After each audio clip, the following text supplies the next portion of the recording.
అసలు యేసు ప్రభుల వారు ఎందుకు పుట్టాడు ఈ లోకంలో, అసలు వైఆర్ సెలబ్రేటింగ్ అనే అంశం గురించి నేను మాట్లాడబోతున్నాను.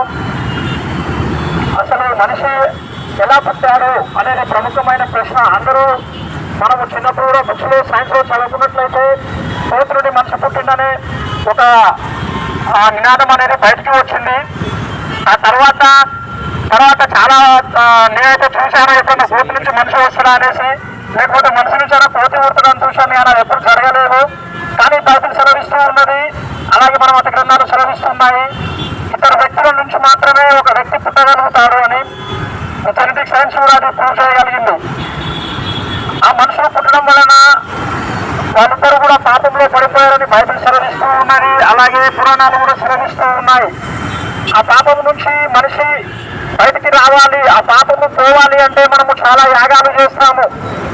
అందరము మరి ముఖ్యముగా విలేజ్లలో చూసుకున్నట్లయితే రక్తము చిందిస్తేనే పాప క్షమాపణ కలుగుతుంది అనేసి చాలా మంది ప్రజలకు తెలుసు. అందుకని మనము మేకలను కోళ్లను బలిగా ఇస్తాము. ఆ బలిగా ఇస్తే ఆ రక్తము కారిన తర్వాత మన పాపాలు పోయాయి అనేసి మనం అనుకుంటాము. కానీ అది సగం సత్యం మాత్రమే. కానీ పాపాలు పోవాలి అంటే ప్రతి మత గ్రంథం కూడా సెలవిస్తూ ఉన్నది, పరిశుద్ధుడైన దేవుడు రక్తము కార్చాలి అని. ఆ పరిశుద్ధుడైన దేవుడు ఎవరైనా పూర్వక చరిత్రలో ఉన్నారు అంటే అది యేసుప్రభు మాత్రమే. అందుకే ఆయన నరవతార రూపము ఎత్తి దేవునికి ఉన్నటువంటి లక్షణాలను ఎదుర్కొని భూమికి వచ్చి కన్యక యొక్క గర్భంలో జన్మించి మన పాపముల విమోచన కొరకై ఇశ్రాయేలు నడిబొడ్డులో పుట్టి ఆ తర్వాత 33 సంవత్సరాల తర్వాత యేసుప్రభు వారు మరణించడం జరిగింది. కాబట్టి ఆ రక్తము వలననే మనకు పాప క్షమాపణ కలుగుతూ ఉన్నది. రక్తము చిందిపోకుండా పాప క్షమాపణ కలగదు అని మన మత గ్రంథాలు కూడా సాక్ష్యం ఇస్తూ ఉన్నాయి. కాబట్టి ఆ యజ్ఞను నెరవేర్చిన వాడు ప్రభువైన యేసుప్రభు వారు. అందువలన మనందరికీ కూడా పాప విమోచన కలిగింది. ఆ పాపము ద్వారా ఏమవుతుందంటే మనిషి చనిపోయిన తర్వాత నరకంలో కన్ను తెరుస్తాడు. కానీ అందరికీ కూడా మోక్షం వెళ్ళాలనే ఒక స్థిరమైన దృఢమైన సంకల్పం ఒకటి ప్రతి మనిషిలో ఉంటుంది. ఎవరైనా చనిపోయినట్లయితే స్వర్గీయులైనారు అని బోర్డు పెడతారు. ఆ స్వర్గీయులు ఎలాగైతారు అంటే ప్రభువైన యేసునందు విశ్వాసం ఉంచి ఆయన నా రక్షకుడు అని నమ్మి, స్థిరంగా నమ్మి ఆ రక్షకుని మనం అంగీకరించిన నాడు మాత్రమే మనము అసలు శిశులైన మన జీవితానికి సార్థకత ఏర్పడుతుంది. కాబట్టి అందరూ కూడా ఎవరైతే విన్నారో యేసు గారు ఎందుకు జన్మించాడు అనే అంశం గురించి ఇప్పుడు మాట్లాడాము. కాబట్టి ప్రతి ఒక్కరూ కూడా ఆలోచించాల్సిన విషయం ఇది. ఏ దేవుడు చేయలేనటువంటి గొప్ప కార్యమును ప్రభువైన యేసుక్రీస్తు వారు చేశారు.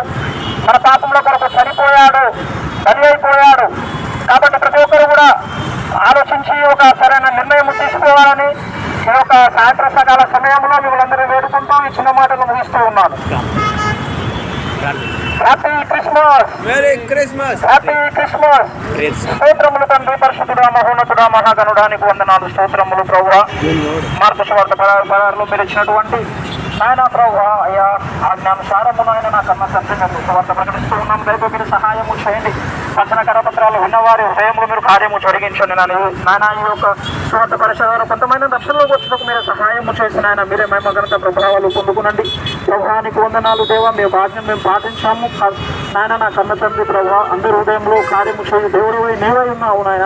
ప్రతి ఒక్క హృదయం మీరు దర్శించండి నాయన. కనీసం కొంతమంది అన్న నా కన్న తండ్రి అగ్నిలోనికి వెళ్ళకుండా నాయన మీరే నా కన్న తండ్రి మీరే బయటికి తీర్చి నా కన్న తండ్రి మీరే సహాయము చేయమని యేసుక్రీస్తు శ్రేష్టమైన నామములో ప్రార్థన సమర్పిస్తున్నాము తండ్రి. Happy Christmas.